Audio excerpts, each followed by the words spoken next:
emails, and we talked about empowering leaders. And there were three main objectives. Understand how important it is to lead in your gifts and to identify your own leadership styles. And we went through the 4 different leadership styles.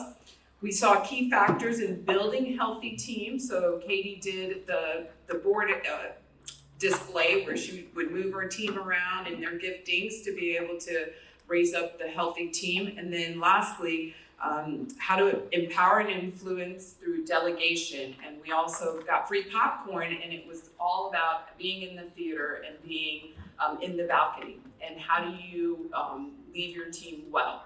So we are encouraged by that. And so for this month, we will be leading as a coach, creating a culture of collaboration. And our objective this month is to understand the differences between coaching and mentoring and how each of them can be their own leadership style. We're going to know the benefits of being real with people and loving them like Jesus. So we're going to talk a little bit about authenticity, transparency there. And then identifying best practices in coaching for collaboration in giving and receiving feedback. So that being said, I'm really excited. Pastor Chris has decided to join us this month, so I'm going to invite him up and we're going to jump on in.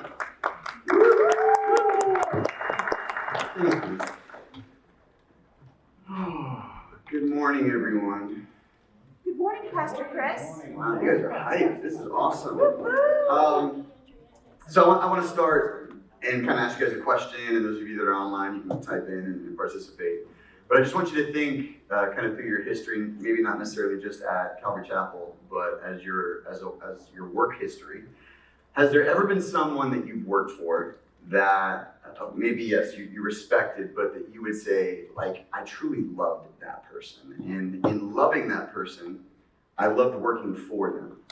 So I just want you to think for a second, like, have you ever had an overseer, a boss, whatever you want to call it, that you would look at and say, I love working for them because I love them. And if you can identify that person, I just want to take some time and ask you, like, what were the things that led you to love them? So this is a time for you to participate. Raise your hand as you think about that. What are some of those attributes from an overseer that led you to truly say, man, I love that person and I love working for them?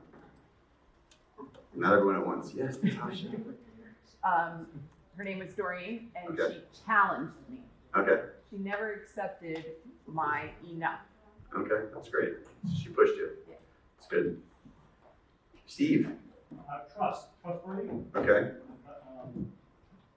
Doug, very trustworthy, reliable. Yeah. Does what he says. What you see in the front, you see in the back. It's just the real deal. Yeah, integrity. That's awesome. Volker. Steve. Pastor Steve. Did he pay you to say that? Okay. That's love. Yes. Yes. No, he's caring. It's not Yeah. just about work for him, it's about also the person. Yeah. Yeah, I can yes and amen that when Pastor Steve oversaw campuses, you felt loved and cared for sure. That was awesome. Yes. Mary. Steve Carlson. He's kind, he's humble, he's genuine. Steve. Yes. I yes and amen that. Yes. Anyone else? Curtis. Caring, trusting, but also investing. I felt like they went out of their way to pour into me to contribute, and I grew through that process. Yeah. From a heart that was caring and trusting. Yeah, that's good. Anyone else have one they want to share? Last one maybe? Yes. Jen Gordillo. I'm speaking for the online community. Okay. You Can you hear me now? I cannot hear All you. right, I'm going to use my inside voice. Oh, now I can hear you. Now Oh, I can hear the mic. Hello. There you go. Testing. Yes, it's here. Pastor Dwayne, willing to have the healthy conversations, and that takes love. Who said that? Pastor Dwayne. Pastor Dwayne said that about himself. He did. Yes, that's amazing. Oh, okay. Thank you, Pastor Dwayne. See you. That's from Dan, Pastor Dan. Oh, that's right. Pastor Dwayne. So, as you think about all those things, part of what we're talking about today is this idea of closing this gap, and maybe you've heard of it called like the employee ownership mindset gap. and we have people on our team, and part of our goal, and as we're leading them, is to close this gap between people that think like, man, I'm just a worker here, I'm just an employee, and to try to move them to a place of where they feel like actual owners. And so when we talk about collaboration, I think a lot of times we think across ministries. I think because of how big our church is, it's like, man, how well do I work with other departments? But a lot of what I want to talk about today is like collaboration within your own department, not necessarily across those lines or campuses or things like that. It's changing the way that someone thinks, because the way that someone thinks is going to affect the way that they work.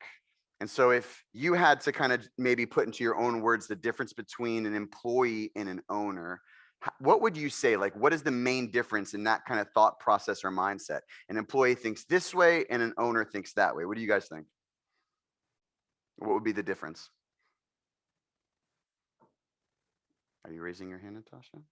Slightly? Oh, you're waiting. Oh, you're thinking. Okay. Anyone? Yes, John. Okay, yeah. Yes, that's good. Curtis. Initiative. Yeah, an owner's going to take the initiative. Employee kind of needs to be driven along a little bit. Absolutely. Yeah, I mean, I think that's kind of right on. You know, the main difference that they'll say when they talk about this gap is an employee is thinking about short-term decisions that benefit them directly. An owner is thinking way more long-term, and they're thinking about benefits for the overall organization because they have that ownership mindset. Like, this is not just a place that I work for. I belong here, and I have this ownership mentality. And so our job as leaders is not just to get people from like the employee to the ownership mindset. It's keeping them there. And I think the difficult thing with people is that they're always changing. They're always going through different seasons of life. There's some seasons when they're here at their job and at work and serving, and they're like, man, I love it here. And then a few months later, they're like, you know what, I'm not very happy. And they kind of drift back into that employee mindset where they're just doing tasks. And so the first part of our time is going to be talking about this idea of coaching versus mentoring. And I want to be very clear here that both are important and both are good. They almost exist for the same purpose, to help others grow, but there's slight differences in them. And I want to talk about that first. Do we have coaching up there? I can't see. Yeah, you see that? So coaching is to train or instruct a team or a player. That's the definition. And it's basically in a work environment, it's primarily focused on assisting people with their current performance. It seeks to enable team members to get fit for their current role or perhaps prepare them for the next. So coaching is this idea of like, let me help you get your job done now. What's in front of you, let me equip you to get it done well, like your current job description. It's kind of short-sighted, but it is very important. We want to invest in our people in such a way where they do feel equipped to do their job. And part of that is coaching. I mean, you think about a coach, they're focused on the game at hand. They're equipping the team to do that. And that's good and that's important. And I'm not saying that we don't do that. It is very good. But there is another aspect of leading that is beyond coaching, and it's mentoring. Mentoring is a little bit different. So mentoring is a learning relationship that is generally focused on long-term career development. The primary purpose is to drive personal growth, building skills, knowledge, and understanding. And here's where those two things of mentoring and coaching kind of come in hand. Mentors may actually use coaching skills in their conversations, but usually the mentor role is wider than that of a coach and may include opening doors, making connections, and sharing experiences. And if you had to like sum it up, I would say this last sentence here: it is more long-term and personal. The coach is more focused on the short term. Let me equip you for the job that's in front of you. And the mentor is more like, hey, let's develop relationship. And let's not just think about what's in front of you for the next few months or quarter or year, but like, what is God calling you for the next 5 years? And how can I kind of prepare you for that and open up doors for you and get you to that place? I've had great coaches. Like, I think of, did anyone ever take Pastor John Tonelli's time management course? Anyone ever take that?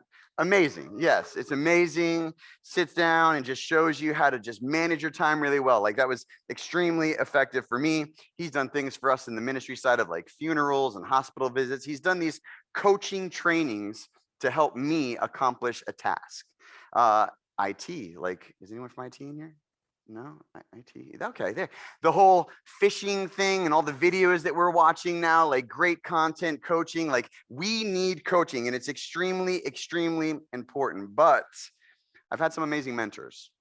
And I think probably one of the most amazing, and kind of what Pastor Steve said, I didn't always work at Calvary Chapel. My first experience here was really, I think, becoming a house parent for his caring place when my wife and I first got married. And Pastor Doug was over 4 kids. And so he would call us in, and he wasn't trying to coach me on anything. He was just investing in who I was as a husband, as a father. He was building relationship.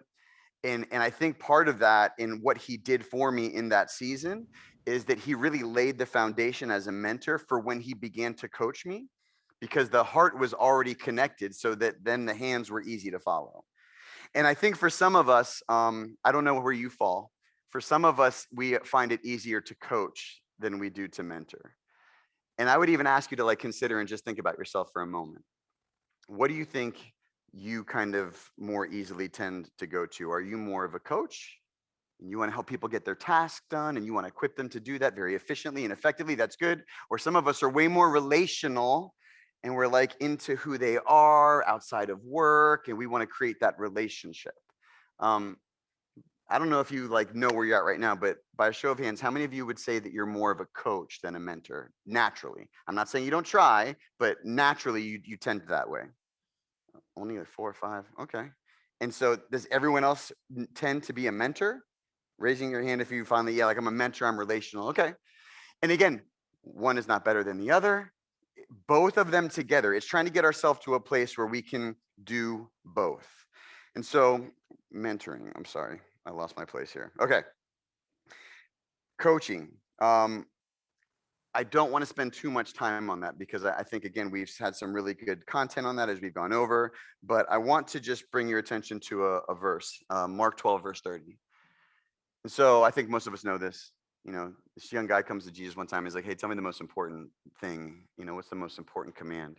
And Jesus is like, you shall love the Lord your God with all your heart, with all your soul, with all your mind, with all your strength. And I truly believe that the scriptures are important in what they say, but also in the order in which it's said. And there is an aspect of God's like, I want you to love me with everything you got. I want you to love me with everything. But the first thing that Jesus is always after, he's always after the heart. He's after, like the last one, strength, is kind of like your hands, like love me with your strength. But before you get there to love me with your strength, you have to love me with your heart. And so I want us, like as leaders, to kind of personalize that and integrate that into our leadership, because who is the best leader ever? Yeah, guys, it's easy. Like I normally only ask, yeah, Jesus. Like Jesus was the best leader ever. And so he's like, man, when you follow me, I want there to be this love connection. I want you to love me with all that you got. But the first thing that I'm after is always your heart. And I was talking to my staff about this, and Mel, actually, she just came on our team, and she gave me this line. She's like, go for the heart and the hand will follow. Go for the heart and the hand will follow. And I think sometimes our natural inclination is to go for the hands first. Let me train you, equip you, coach you so that you can kill it at your job. And sometimes we miss out on the heart. And you probably heard it said like hurt people, hurt people. You ever heard that saying? I think the opposite can be said as well, that loved people love people. And loved people work really hard. When someone feels loved by their overseer or leader, they work really hard because they're thinking not like an employee. You've brought them in and connected them to this sense of now they're thinking like owners. And so this is not a question for you to answer, but I would have you just consider it for a second. Does your team feel the love behind your coaching? Those that are under you, volunteers, staff, do you think that they feel the love that's behind your coaching? That it's not just this idea of like, oh, where are you taking me? Because great leaders are able to take people places. That's extremely important for them to be able to answer that question. Like, where's this guy taking me? Great leader, but not just where are you taking me, but how are you treating me? So when you think about your teams, and if I was able to go around today and have these conversations with them, would they say, yeah, you know what? I feel really loved by fill in the blank. And that is, I think, the heart of what I really want to communicate today. The idea of, yes, coaching is so important, but this idea of mentoring, investing, aiming for the heart, it will make its way to the hands, but it makes that coaching piece so much more effective when you're creating and focused on that more long-term investment and relationship. There's a great quote by Maya Angelou. She said, I've learned that people will forget what you said and people will forget what you did, but people will never forget how you made them feel. And even as I'm reading that now, I'm like, yeah, and we're talking about like we want them to feel loved. Think about when you make them feel bad. They'll never forget that. And man, I am a OCD control freak. Like if you've ever worked on one of my teams, like I'm not the greatest at that. Like I'm like, and sometimes in my desire to get things done and get them done well, I can leave people in the wake and hurt them in the process. And I've got really great people on my team, like Mike Scrooby is a pastor of pastors who's like always looking out for people's emotions and how they feel. Like I need that. I'm aware of that shortcoming in my leadership. And sometimes I can make people not feel the greatest as I'm taking them to a destination. And I think for all, and I don't know, maybe I'm the only one that's like that. Like I'm terrible. This is for me. I'm just doing this whole thing for me. But maybe that's you. Maybe you're someone like you run, man. You go and you're getting things done and you got your checklist and your org chart and all that stuff. And like people are like, yeah, but I'm hurting over here. People won't forget that easily. And they might forget, they might forget what you said, they might forget what you did, but they will never forget how you made them feel. And so I want us to think like, how do we get our teams to feel loved so that they can start to think like owners? Because it's a huge part of it. It's the beginning step. And so a couple things that I think we've probably already covered. Celebration. Do you celebrate really well with your team? I am terrible at celebration. I have a birthday this month. I won't even mention when it is because I don't like to celebrate my birthday. I took it off last year. It was during a church service because I don't want anyone saying, hey, it's Pastor Chris's birthday. I don't like that. I hate celebrating. You're like, you're a terrible person. I am. I don't like to play. Like, that's not my thing. But man, I've got some amazing people on my team. Betty Helms, Terry Grippo, Heather Bird, like they want to celebrate everything. Like, oh, like this person got like their right order at Starbucks today. Let's celebrate. They want to celebrate everything. And I'm like, no, we got work to do. What are you talking about? It has changed the dynamic of my team at Plantation because I've got people like, we're going to celebrate that. And so like, are you doing that on your team? And again, I'm on the extreme of like, let's celebrate nothing. That's not good. Are you looking for opportunities, instances to celebrate with your team? I think I got this one a little bit backwards. Authentic love, we'll talk about that. But like you see this picture right here. This is Mike Scrooby's son's birthday party at Topgolf. I'm going to tell you a lot of things that I don't like. I do not like golf. And like, you want to go to Topgolf? I'm like, heck no, I don't want to go to Topgolf. I sat there and just ate these little pretzel bites they have there. They're amazing. Heck yeah, those pretzel bites are fire. But like I'm there with my wife and my son, Heather Bird's there, Justin Morris, Josh Blanchard, Dominic. Like, this is our staff. And we're just taking opportunity to celebrate together and even outside of a church context. It's so important. And man, I don't know about you in your life outside of church. My life is busy. And I'll be honest, this was on my Sabbath. And so everything in me is like, no, this is my Sabbath. I need to rest for the sake of the church.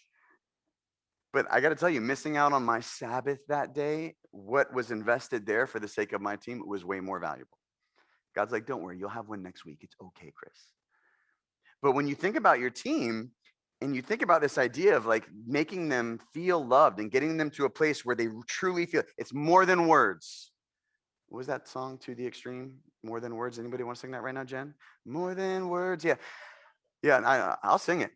We can say with our mouths all day how much we love our people, but if we're not doing things to get them to a place where they feel it. And so I'm going to ask you some questions that I would have you to answer. And I know that not all of us have staff team members, but we've got volunteers. Do you know what's happening personally in the life of your team? If I said right now, could you write down the number one difficulty, trial, struggle that every person on your team is going through right now? Could you write it down? Could you write down what everyone on your staff, like what their dreams are for the next 2 or 3 years? Do you know where your team is going on vacation over the summer? Like these are just little things that, again, it takes time, it takes investment, but it makes people feel like you actually care. When's the last time you went to one of your team members' houses for dinner? If you could answer that question. Or had them over to yours. And again, I'm sounding like the worst person in the world right now. When I get home, I just want home, and I want a book, maybe a Miami Heat game to watch and just chill. And Shona wants everyone and their mother to come over to have a meal. And she's inviting the staff people over, and it's like, but I got to tell you, as much as that like does that to me sometimes, it has been the best thing in the world for my team and for people to feel that they're loved. And for some of you, that comes naturally. For some of you, you are like hospitality kings and queens, and that's great. But for some of you, you're like, heck no, I would never have anyone over my house. What are you doing to make your team truly and really feel loved? And so, beyond that, this idea of celebrating and really loving like family, I think we know those things. There was research done on teams. And man, how do we get teams to feel loved? How do we get our people to feel loved? And the main two answers came to these two things. And we talked about this last time with Katie: empowered and invested in. Empowered and invested in. And it's proven, basically, this research showed that the best leaders unleash higher performance through empowerment, not command and control. And again, for me, extremely difficult. Like I was asked today, hey, do you want someone to control the slides, or do you want to control the slides? Guess what I said? I want to control the slides. I want control. That's me. That's my natural bend. But that is not what's best for growth in our team. And when you picture your team right now and you think about them, I think one of the main things that gets us to a place where we're not willing to let go of some things, we ask this question, like, can I really trust them though? And I'll say that if you have people on your team that you say, no, I can't trust them, I'd say it's either one of two things. Either you're too controlling, or maybe you have the wrong people on your team. And those are both things that only you can control. And sometimes you've got to coach people and invest in them to get them to that place. But if you're at a place right now where you've got one person in mind, like, no, I can't empower them with anything because I can't trust them. Well, what are you going to do about it? I think that's the question that you have to answer. You can have control or you can have growth, but you can't have both. And so, as I asked before, this idea of like, does your team feel loved? Do you trust your team? And maybe like, yeah, I trust my team. Does your team feel trusted? If I got a chance to go around to your team and say, hey, do you feel like so-and-so really trust you? Would they say, oh, absolutely. Like they trust me with anything.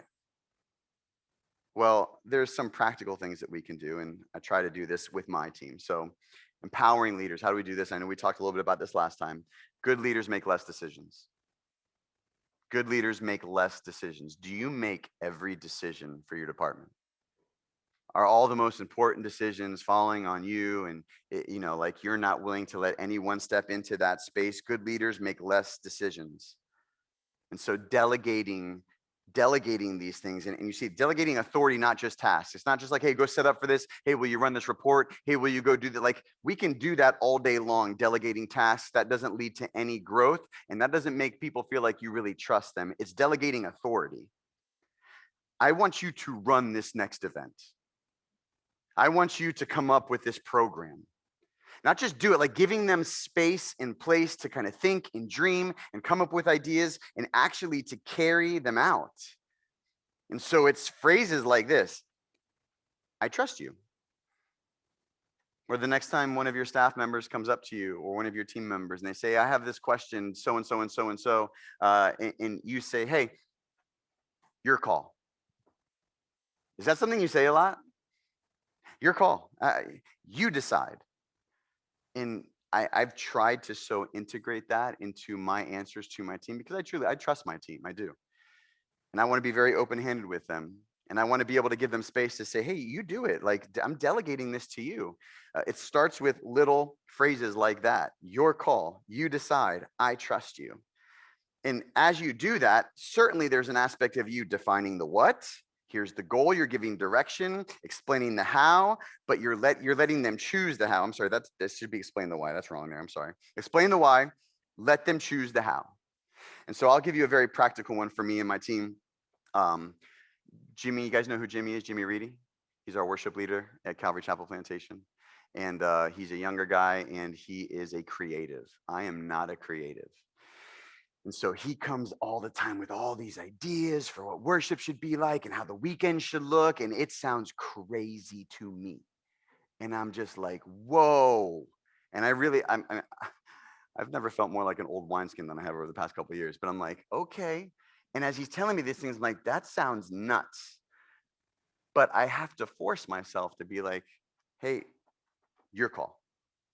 I trust you, bro. And I give him space to sometimes to fail, and it sounds like a bad idea to me. And I'm like, man, this may turn out really bad. And sometimes it does, but I got to tell you, more often than not, it's been amazing.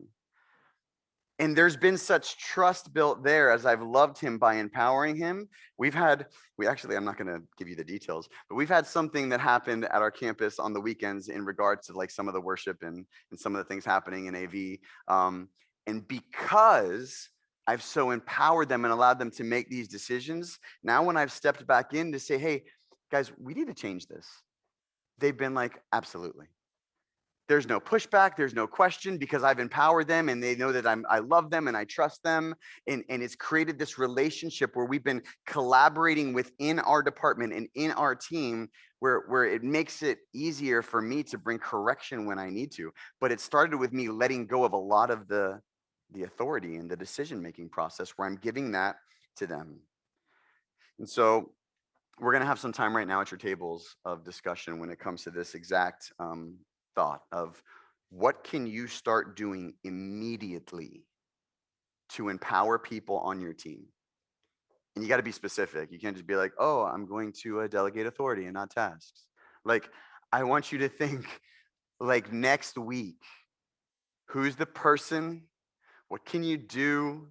What can you say to kind of give up some of that control so that they feel invested in? And by feeling invested in, they feel loved.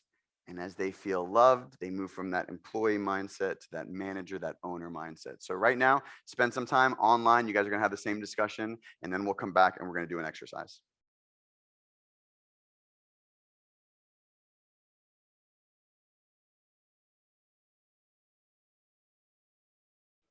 All right.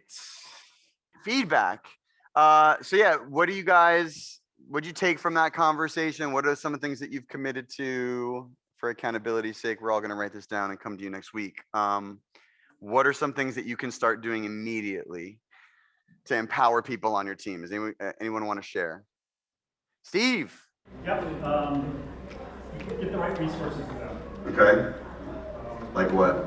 Well, I know that IT they're trying to do their job, but the equipment they have is very old and failing. Yeah. They can't serve us the way they should or could by getting the right equipment. Right. Yeah, that makes sense. You can't like empower someone to do a job if they don't have what they need to get it accomplished. So that makes sense. That's good. Anyone else have anything that they can start doing immediately, specifically to begin to empower their team? Maybe a specific person? Yes. We talked about empowering our volunteers to help us strategize and come up with a recruiting campaign within Calvary Kids to try to get more volunteers to serve with us. All right, that's great. And so do you guys have people in mind? Oh, awesome, man. You guys killed it. Great. All right. Good job, John. I see you just looking me in the eye. Okay. Anyone else? Something specific that you can start doing? Maybe anyone online? Ray? No? Okay. I'm sorry. You were looking at me. Nothing online. Nothing online. They can't hear anybody. They can't hear anybody. Oh, no. Okay. Technical difficulties. Thank you. Okay. Okay. Well, yes. Well, because we have a halfway new staff member in our department, so I think we empowered him to do a lot. He was like, well, how do you do this? I was like, well, let me tell you. We love to empower. It's like, Well, here's the better question. Well, the better question is, John, do you feel empowered? Okay. I empower him to answer the donor hotline every time. Oh, that's so kind of you, Roy. Okay. So you're saying you've empowered him. He feels empowered. That's great. That's a win. All right. Good job. Because we trust him. Yes, absolutely. Yes, I see you. Yeah, go ahead, Ray. Yeah. You know the gifts of your individual, whether it's someone on staff or a volunteer, and they're looking to you all the time, and you know that they can do it. Mm-hmm. You could just put it back on them, say, I trust you, I know you have the sensitivity, you have the language, you have the heart, the love, and it really, you can see the demeanor change. Yeah. And they really feel empowered. Yeah. And I think and we're about to go into this idea of feedback, but you can do that in almost a very lazy way and just be like, yeah, you do it, like figure it out. And if there's not feedback, then it can certainly be a disaster. So like you can be great at empowering, but not giving feedback, and that's not a great thing. And so that's kind of our next topic that we're going to get into, but to kind of put some flesh on it, we're going to do an exercise. So I need 4 volunteers.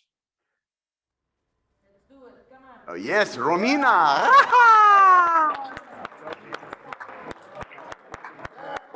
And this is great, but it's only Roy, not.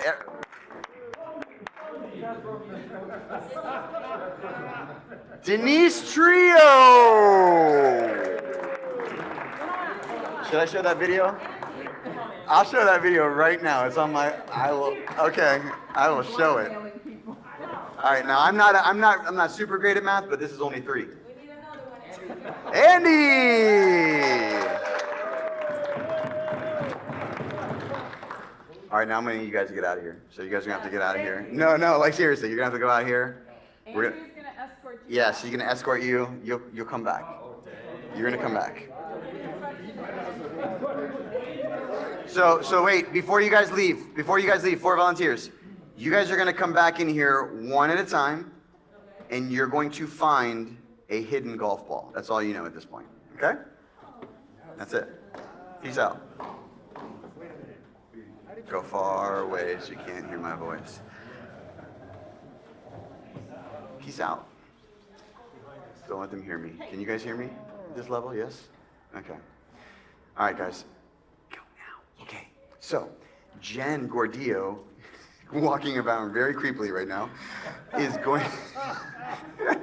So she's gonna hide 4 golf balls in here. She's gonna do one at a time though. One at a time, remember, so they don't find the wrong one. Yeah, I'm speaking loud. Yeah. So she's gonna hide a golf ball. So one person's gonna come in at a time, and we're going to give them different levels of feedback. All right, to kind of help them or not help them find the ball. So the first person that's gonna, well, you're gonna hear why, calm down. So the first person that comes in, and you guys need to get this, okay? The first person that comes in, you don't give any feedback to at all. You don't point, you don't say a word, you just sit there. I wouldn't even look at them, okay? So the first person we're not giving any feedback to, and they're gonna try to find the golf ball, okay? I mean, this is too much though. This is like, they're gonna look at me and see this. Can I move this? I don't know. I just want somewhat of a challenge. Ready? That's a bad toss. Terrible toss, that's my fault. Okay. Okay. See, when you empower someone, they do a better job. Yes, so that'll be the first person. We'll wait for them to find it. They'll go off to the side. John, listen. Okay. No, it's got to be somewhat easy.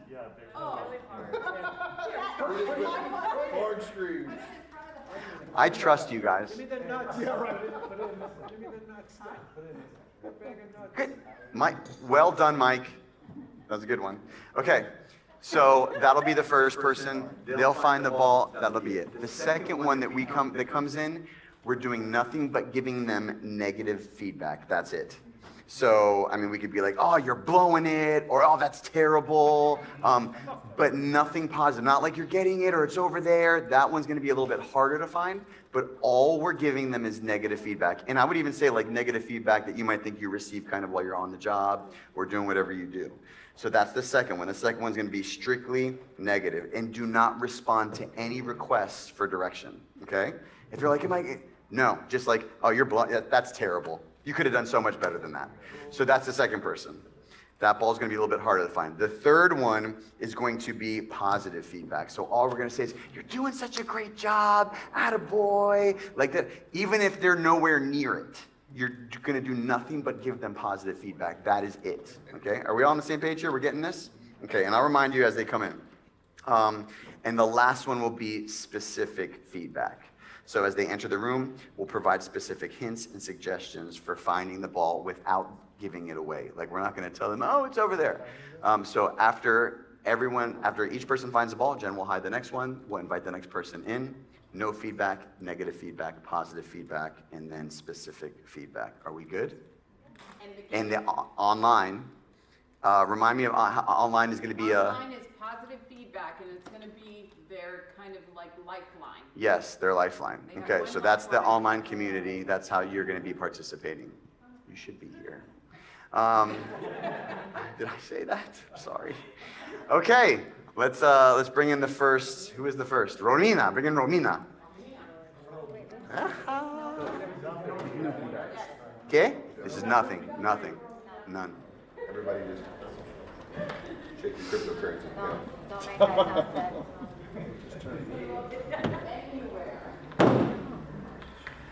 make eye contact.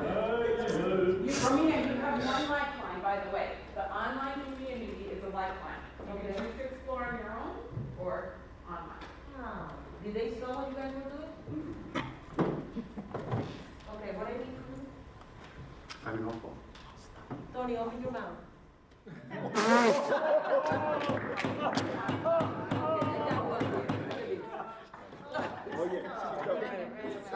Good job, Romina. Well done. Well done. You can have a seat. Okay, you stay there. Yes. Come up here. Stand. You don't get to keep that. Roy is number 2. Number 2? Okay, number 2 needs to be a little bit more difficult. And the next one's gonna be only negative. Only negative. Roy. Oh,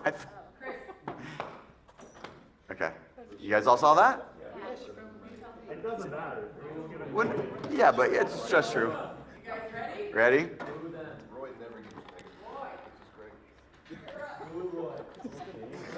This is great. Boom. Boo. Oh, that's terrible. Terrible. No, terrible. Bro, you could do so much better than what you're doing right now. You're blowing it. This isn't the Marriott. Oh gosh. You have a lifeline. You're not even looking. You gotta. Do better. Like, look harder. You need a massage before you continue. What's taking so long? Are you even trying? Because you have to find it. Like, you've got to put forth some effort. Try. Put some effort into it. What are you looking for? Take off the mask. Do you know what you're looking for? One thing, Tony. One thing, Ruben. Is this your first time ever doing this? Ruben. Say one thing, Ruben. Come on. Yeah, come on. Yeah, come on. They're saying Ruben's got to say something because he won't say anything negative.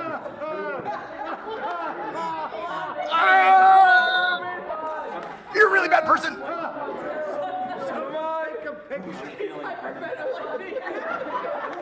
You got 60 seconds.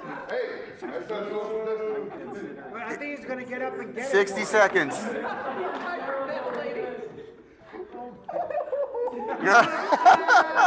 Think about the book we just read. He's gonna tell me.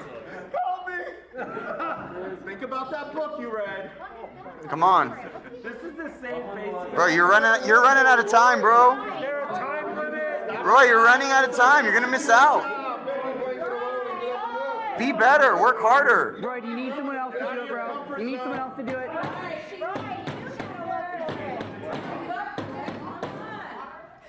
He's got like 20 seconds. Wrong direction. Oh. You led you astray. It's not that. It's timed. You got 10 seconds. 10 seconds. Why's he gonna go to the staff? I saw that. Good job, Roy. Good job. Good job. Stand up next to Romina. Good job. Did you? Oh my gosh! Shut it down. Shut it down. All right, bring the next one in. Hey, remember this is positive only. Ruben, you're gonna kill with this. Positive only. Positive. Oh yeah, that'd be good. We gotta hide them. Yes. Not specific. Just positive. Hold on. Okay. No. All right. Bring them in. All right. Bring them out. Andy or Denise? Denise. Yeah, Denise the third. We're gonna encourage her, right? Yeah, let's all applaud her when she comes in. Sorry, Roy. Get some well done cards. Yeah, you got the negative one, bro. I'm sorry. You should have.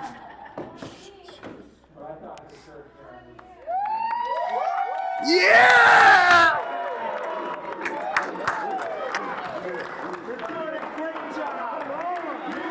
Denise! Find the golf ball. You're doing a great job. Great job. You're the best. You are the best. Get her a well done card. Well done. Yeah, buddy.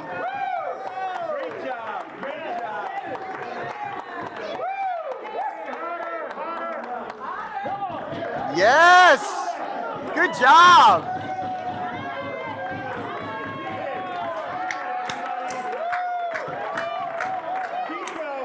That's it. That's it. Yes. Yes. Yes. Yes. Talk to Gerard. Yep. Yeah. Yes. Yeah.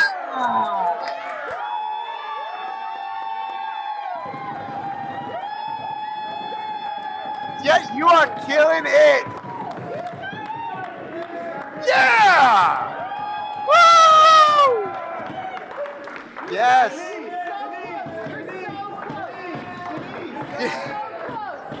This is so mean.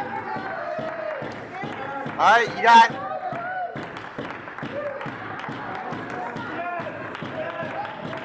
got 1 minute left, Denise.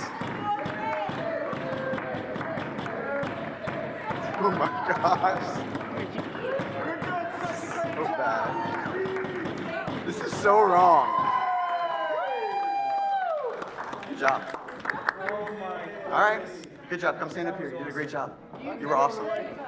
You were awesome. Did that make you anxious?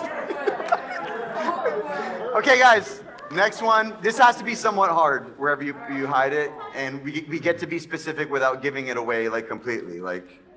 So you can give specific hints and suggestions without giving it away. Yes. Okay. In there. Okay. Perfect. They should respond to yes, no questions only. No hand gestures. No hand gestures, no pointing, none of that. Come on in.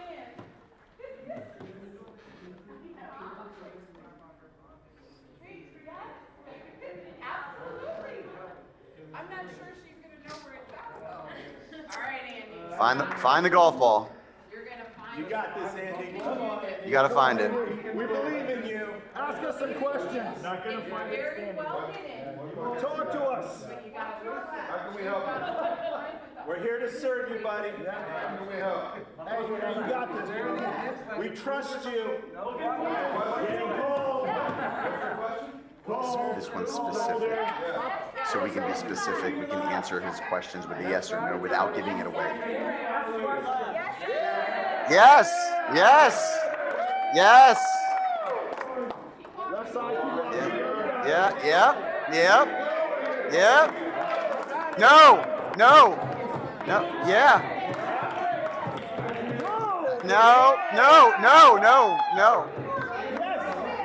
Yes. No. Yeah. No, not in that bag. Not in that bag. No. Yes.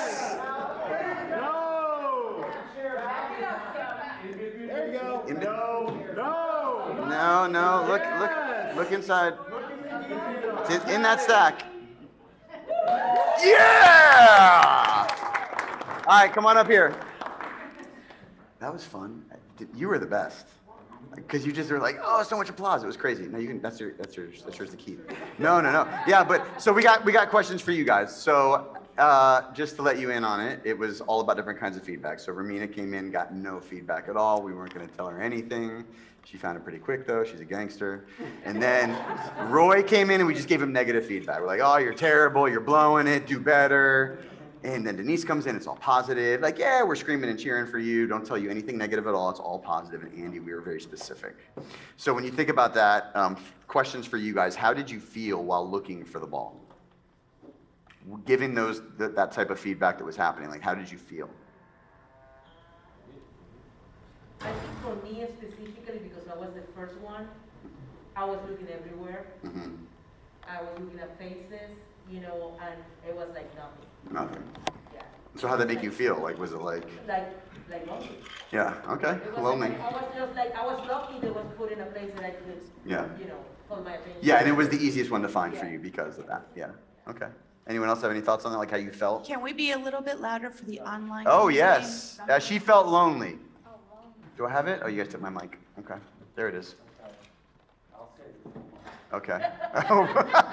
Okay. You were so mad. I felt bait and switched because I thought there was a class about coaching, mentoring, Okay. discipling. Okay. So I had it in my mind that I would come in and I would just go to people closest to me and say, hey, could you give me a hand? Because you obviously have information that I don't Right. have. Can you help me with the task? Yeah. And you all were not church employees. Yeah. But I have to say, it's because I'm used to, where'd I go first? I went to my department because my department always has my back. Today, but I do have to say, I've never been so disappointed in Ruben in all of my employment here. No, but that is interesting. But for my disappointment, what I feel most bad about is he seriously, I don't want anybody to laugh at this because this is true. He's going to be apologizing to me for the rest of the year. I'm sorry I couldn't do it. Every time he sees me, he's going to say, I am so sorry about that. It was an exercise. Yes. He's going to go home and tell Priya, I felt so bad. But the type of feedback that you received did make you feel not just a certain way about the exercise, but about the people in the room. Oh, total outside, Okay. left alone. Okay, that's good. And that you guys were awful people. Okay. Anyone else, how it made you feel, or even in line with what Roy said, how it made you feel about the people in the room? I felt very supported, very, very, very supported, but it also wasn't really helpful. Yeah. I was like, it was like too much positive. I'm like, am I doing a good? And Right. then Miriam coming through at the end saying, you're very, very, very hot. Yeah. That was like, yeah, so supportive, but over positive wasn't also very helpful. Okay, great. Andy? Yeah, I felt good. Tony was like, what do you want to know? I'm like, what do you mean? I thought it was like a trick question or something. So that was good. But then as I was walking, everybody like, no, it was cool. If I think about it deeply, maybe it might be a little overbearing. Doesn't give you the space to kind of do your thing and figure it out. Okay. I felt helped. Yeah, but it was helpful. Yeah. Okay, cool. Well, thank you guys. You guys want to give them a hand? Yes, Jen. We need to swing by No. for the consolation prizes. Oh, there's prizes for you. Go see Jen for your prizes. Based on how quickly you found the golf ball, you will get a prize. But guys, I want you to just consider and think about your own leadership style and departments in that, and based upon like their experience, because for some of us, it's only the positive. And we just talk people up and we say how great they are, and we never give them any of the hard conversations. That actually has a huge effect, not just on how people feel, but on the effectiveness of their work. Some of us give no feedback at all. We don't say anything about the job that they're doing. Some of us, we only want to bring up the negative. We're only going to point out the bad stuff. But when we can be very specific and point out not only the good, but the negative areas to improve, it can actually be something that's very helpful. So I kind of want to buzz through this really quick because I do want to call Ruben up actually in just a second. And to be invested in, a big part of that is providing feedback and having a culture of feedback, giving and receiving. And so some tips for that, the first one is this, is to make it a normal occurrence. If the only time that you're giving feedback, I think we say this a lot, is at the 6-month review, it's too late. that is not the time to begin to give feedback for the past 6 months. You want to make it as normal as possible, as quickly after an event or them kind of performing something as possible, but also using wisdom in that. Like there's sometimes, in my context, in a weekend where something may be a little bit off in one area. And if I want to jump in and say something about it at that point, we've got a couple other services behind. It may not be helpful for the person. Again, there's times when it's like, hey, that really needs to change for the next service. But there's times where if you bring it up in that moment, it's like you kind of crush the person and it's not too helpful for them. So you want it to be like proximity wise as close as possible to their performance, but you also want to use wisdom in that. You also want to be giving feedback and from people with different perspectives. When you want to kind of be inviting them into that, where you sit determines what you see. And so you want to make sure that you're looking for different people. I'm teaching here this weekend and it's on Mother's Day. I don't know a lot about being a mom. So I reached out to Katie Mills. I've talked to some other women. Like I need that. I need to find out from other people how they see things. And the way that you do it is important as well. Be kind in heart and spirit. Separate appreciation from coaching. Have you guys ever heard of what's it called? The sandwich, when you start off with something good and then you have something negative and good. Have you ever done that? Okay, well, sometimes if that's all you ever do, as soon as you sit down with someone and you're like, hey, you did a really great job the other day, then they're just like, okay, what do you want to really say? And so if you can get to a place where you've got such a good relationship with them, where where like they know, hey, let's do some feedback, and it's part of the normal culture of what you're doing, you can actually have a time of like, we're just going to talk about how you could have done that better there. In other places where it's like, no, you really killed that, and I've got nothing to kind of say about how you could have done that better. So those are just some tips on giving it. On receiving it. Some of us are better at the giving feedback than receiving it. And if you are someone that is in a position as a manager, the culture of feedback is going to live and die with you. Like, are you someone who dreads it or you crave it? And I think that phrase right there for me a long time ago was like, do I really want to get better at what I'm doing? Yeah. And if I really want to get better at what I'm doing, I'm not going to dread feedback. I'm going to crave it and pursue it. Also, when someone's giving me feedback, initially, because, so I teach. So Pastor Doug would be great when I'd step off the pulpit. Maybe it was a Wednesday night. There's no other services. Right after, we'd have a conversation. And sometimes he would say things and I'd be like, oh, wait, are you saying, like, I would take it as like a shot to who I was. And it really wasn't. He was just talking about my performance and what I did, not who I was. And for some of us, it's really hard to take feedback because we can't separate those two things. We've so tied our identity to what we do that we want to allow people to speak into what we're doing so that we can get better. And if that's an issue for you, like you really got to like press into that and be able to separate that, because you'll never be able to pursue feedback in that way because you don't want to hear anything negative. And then you're going to want to ask the clarifying questions when someone gives you that kind of feedback. You're going to want to say, well, like, tell me more about that, or how would you do it, or how could I have done that differently? Don't just take the very generic, oh yeah, that wasn't that great. Well, okay, how could I have been better at that? When I thought about feedback, my mind went to Pastor Ruben. I would say no one gives or receives feedback, at least that I know personally, better than him. And so I wanted him to kind of come up here and share a little bit personally about like what that looks like in his ministry and in who he is as a leader. Thank you for being available and being positive. Somebody's got to do it. Yes, and you do it well. So I guess for me, my first question would be to you, like, at what point in your journey as a leader and a pastor did this idea of feedback become like important? Like, what was the light switch that went off where you're like, I need to start doing this and receiving it? Yeah, it's a good question. I would say for me, it started right from the workplace, getting out of college, going to the corporate world, being a part of organizational reviews, being able to like predict, like I know every 6 months I'm gonna get a review from a particular person.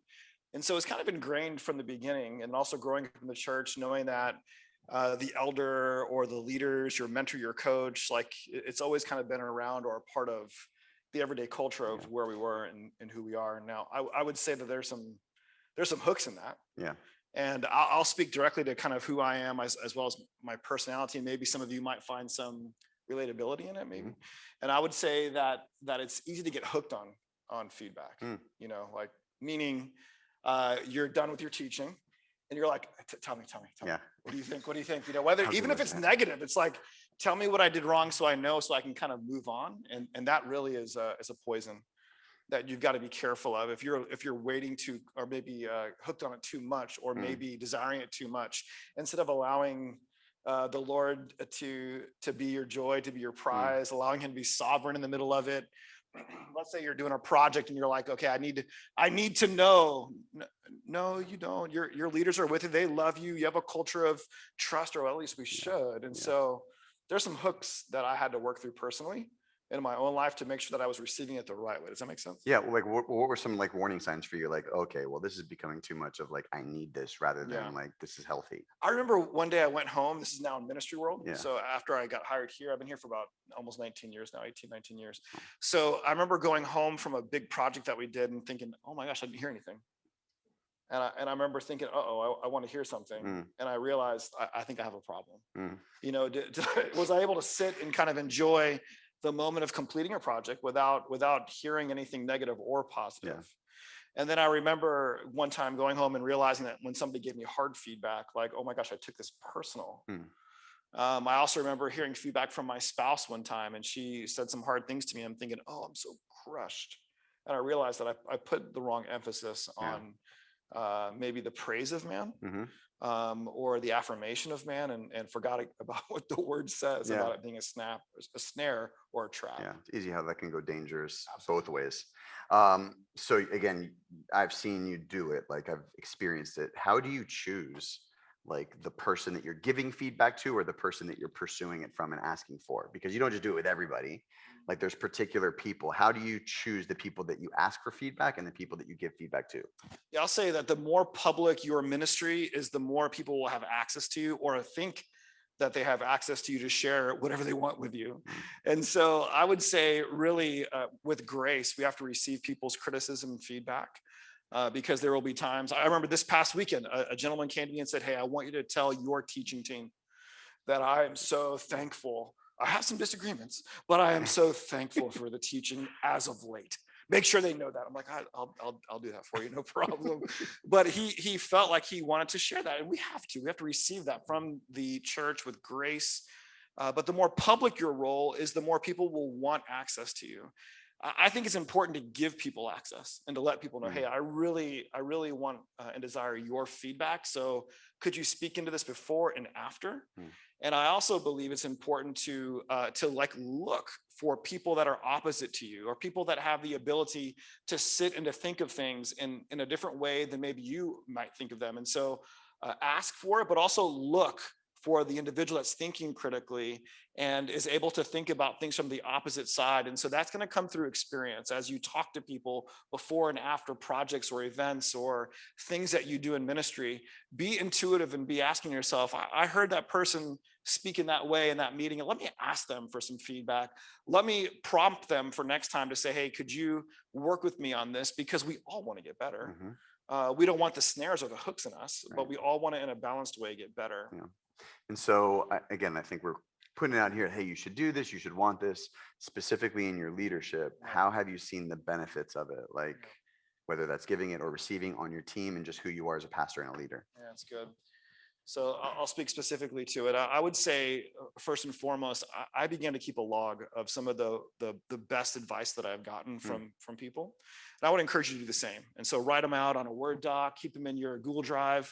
And before you do something that's big in your area, maybe consider reading through that and evaluating what you've learned from, and maybe what you tend towards, so that you can grow every single time you do what you do in ministry. The second thing I would say is that I've learned my gifts through feedback, because there are times you're like, wait, am I this or am I that? I know I score well on the gift test with this, but as you hear people give you feedback, your gifts are affirmed. Another thing that I've seen as a result of feedback in my life is my weaknesses are clarified. There are certain aspects of my weaknesses that I need to couple myself with another person, or maybe ask for help, or maybe just try to work on those areas of weaknesses. And so the areas of my life that I'm the most weak are very apparent to me, because I have great people in my life and I'm able to work on them in strategic ways. The last thing I would say, which is critical, trust equity.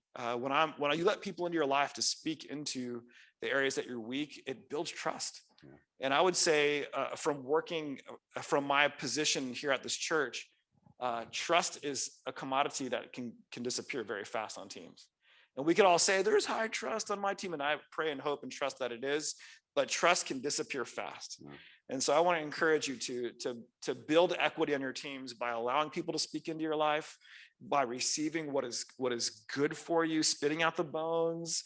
Not everything everybody says to you should be received, but allowing yourself to receive the right things and learning and growing from them. That's awesome. Thank you. Appreciate you sharing your experience. Thank you, Pastor Ruben.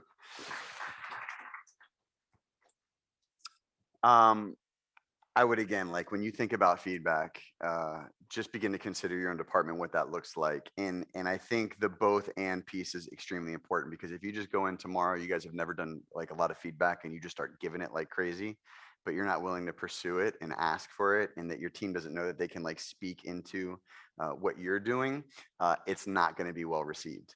So it is a culture. And again, when I go back to the beginning, if you have such relationships with your team where they feel loved, they're going to gladly receive your feedback, because they know that you're not just concerned with what they're doing and how they're performing, but who they are.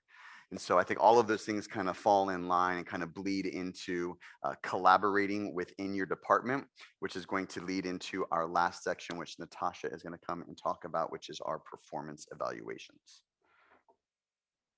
All right. Thank you, Pastor Chris.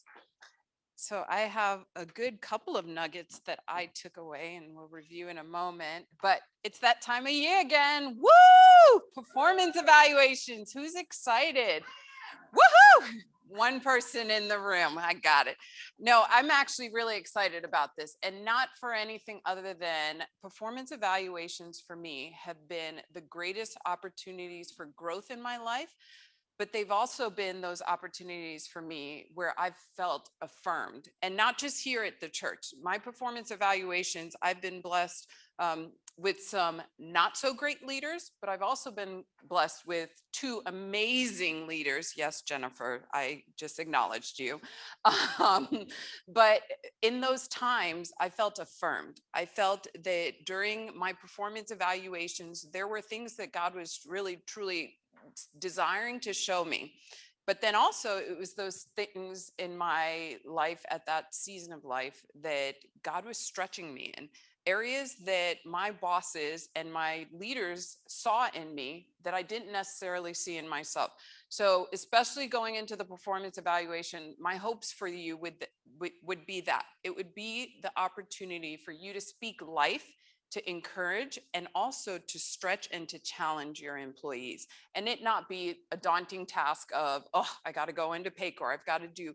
Obviously, Paycor and the resources that we use are a tool, but the heart is to establishing where the hearts begin to get connected so the hands would follow.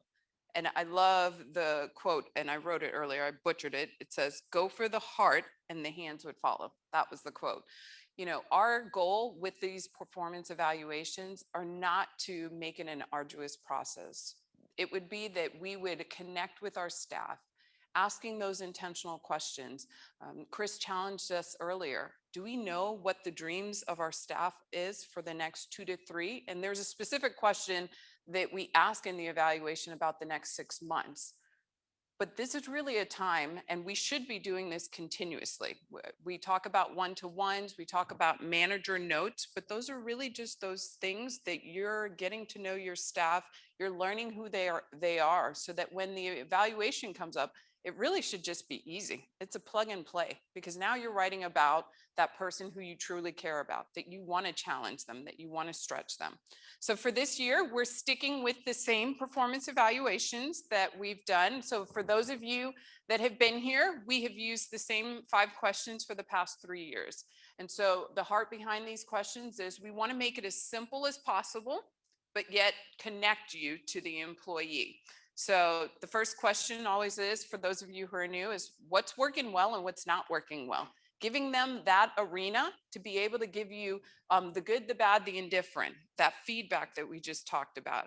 And prayerfully that your staff would feel comfortable enough, because you put in that relational equity with them, meeting with them, hearing feedback as you're empowering them and giving over authority to them, that they would feel equipped and okay to answer this question.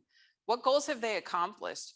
I know for myself, just this morning, I was sitting in the back and Jennifer and I were going through a checklist of things that we've accomplished.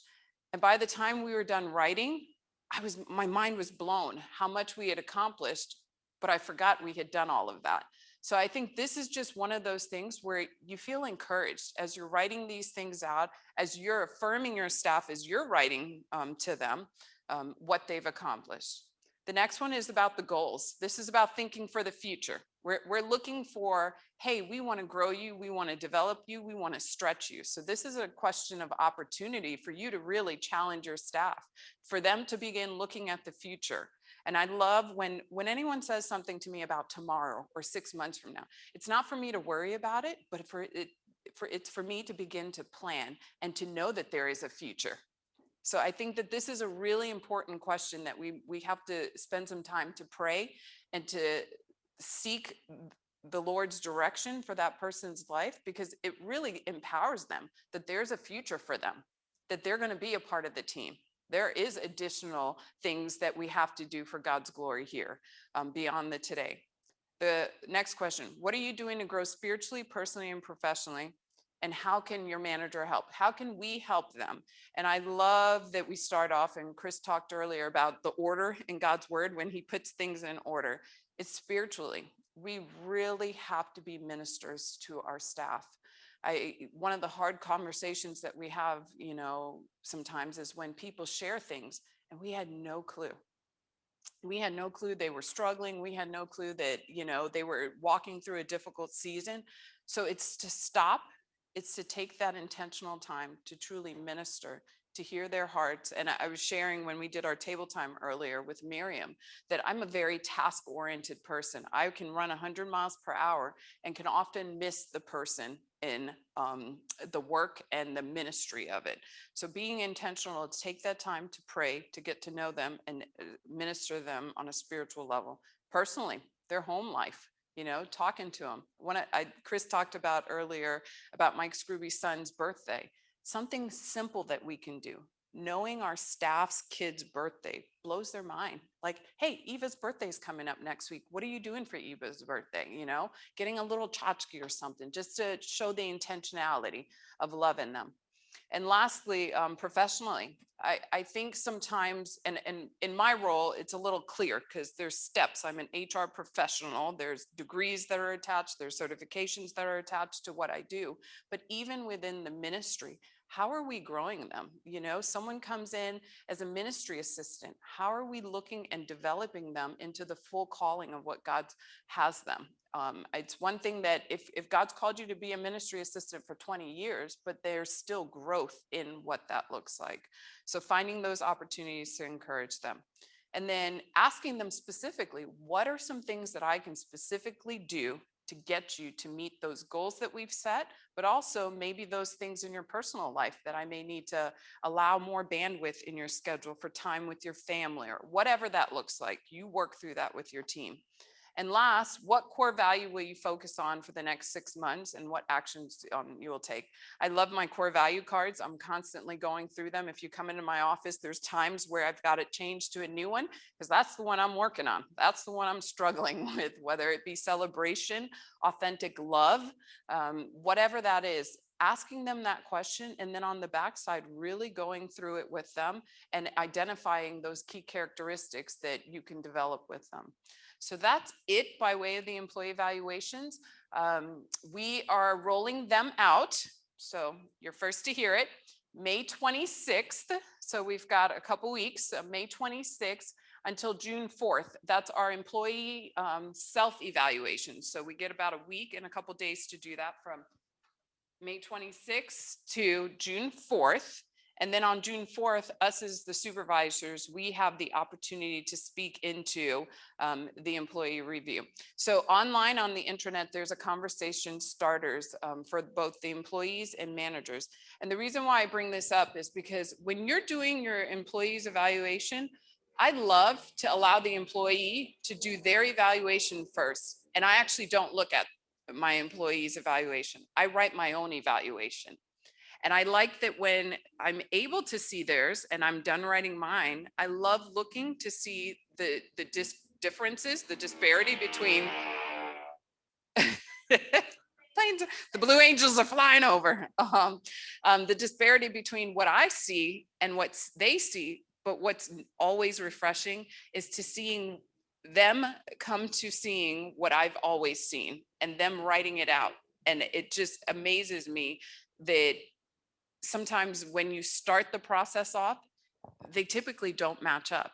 But as you do this more intentionally with your staff, and I know we only require it once a year and then we do a touch base at 6 months, but it's always interesting to see the progression that by the time we get to the annual review, we're typically saying the same thing because we've spent so much time together. So that's always interesting. So that being said, look forward to that. May 26th is when it goes live. And then we, as the supervisors, actually have until June 30th to have the one-to-one sit down with your team. So you can begin planning it now. The tools are already on the intranet. So though it might not be live in Paycor, and that's where we're going to complete it, they're already online. So I highly encourage you to take time now, begin to pray, begin to write it out, think of your team members, write down some goals that you'd love to have for them, and spend the time doing it. So that's all I have for today. A quick recap of what we reviewed. One of the things that Pastor Chris said in the beginning, and the difference between a mentor and a coach, that the coach is short term. It gets us through the tasks and the day-to-day functionality of what we do. But I love the mentor. And I raised my hand. I was one of 4 in the room in regards to the coach. But the mentor is long-term and it's personal. When you're a mentor to someone, it becomes personal. And so my encouragement is that we would continue to be coaches on the day-to-day, but overall seek to be mentors in our staff's life. The other thing when he talked about empowering, that is it control or growth, but you can't have both. If you want your staff to grow, you can't always be the one making all the decisions, answering all the questions. And then he said, delegate authority, not the task. Good leaders make less decisions, so we need to be making less decisions. And then I love this one. He said, define the what, the why, and let your staff choose the how. And that's empowering them, allowing them to be the decision makers. And then lastly, with Pastor Ruben, he says, when someone speaks into a weak area of our lives, it builds trust. So I know sometimes it's really hard to say the tough things, those things that kind of make you get the anxiety within yourself. But like Pastor Ruben shared with us, those are the areas when we begin to share that level of feedback with our staff, it builds trust. So we want to make sure that we're spending time with our staff, we're giving them feedback, and we're allowing them to have proximity to you in regards to your leadership. So that's all for today. We are going to take a break for the summer. We will be doing some fun and engaging things we have been planning, and we will see you guys again in the fall. We do have plans for August to start up again in August. So you guys will receive all of the communications. So thank you for attending. It was fun having you. Thank you, Pastor Chris, for teaching us how to be great coaches and mentors. All right, guys, we'll see you online. Bye.